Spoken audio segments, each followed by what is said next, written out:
دماغ کا دیوبند میں بڑا جلسہ ہوا، بڑا پنڈال انہوں نے بنایا، ہال،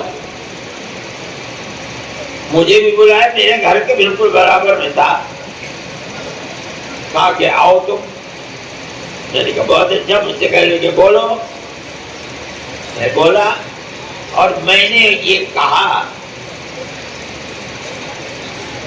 کہ آج یہ جلسہ جس میں مجھے بلایا گیا ہے، میں آپ سے بات کر رہا ہوں، ہو سکتا ہے کہ مستقبل کے اندر یہ اتحاد کی نشانی بھی بن جائے۔ وہ تو سارا مجمع کھڑا ہو گیا ایک دم، 2-3 منٹ تک نعرہ تکبیر اللہ اکبر ہی ہوتا رہا۔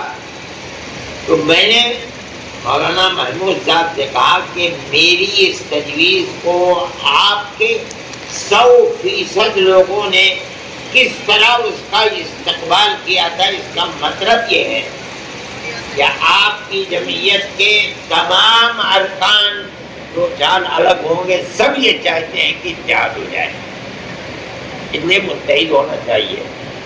خاموش ہو گئے۔ پھر میں نے کہا کہ اچھا جو آپ کہہ رہے ہیں مجھے اس کو تحریری طریقے پر دے دو۔ بہرحال یہ سب کچھ ہوا، لیکن ان کی طرف سے معذرت ہو گئی۔ میں یہ بات کہہ رہا ہوں کہ آپ یہ نہ سمجھیں کہ ہماری طرف سے اس میں کوئی کوتاہی ہے۔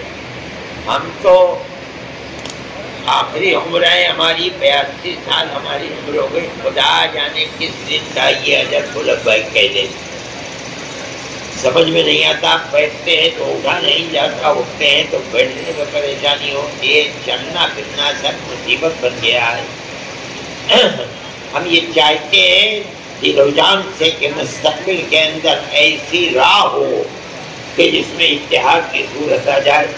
ان کے سامنے کیا مشکلات ہیں، ہمیں یہ حق نہیں ہے کہ ہم مشکلات کے سلسلے میں ان سے پوچھیں، لیکن بہرحال بات یہ ہے کہ میرا دامن پاک ہے بالکل۔ میں یہ بھی کہتا ہوں، میں نے یہ بات پرسوں کہی ہے کہ بھئی اگر یہ رکاوٹ ہے کہ آپ مجھے یہ کہیں کہ ہم صدر بنیں، میرے بخدا کہتا ہوں تیار ہوں۔ آپ بنیے، جماعت کو ایک کر لیجئے، آپ مجھے نائب صدر بناتے ہیں، میں نائب صدر بن جاؤں گا۔ آپ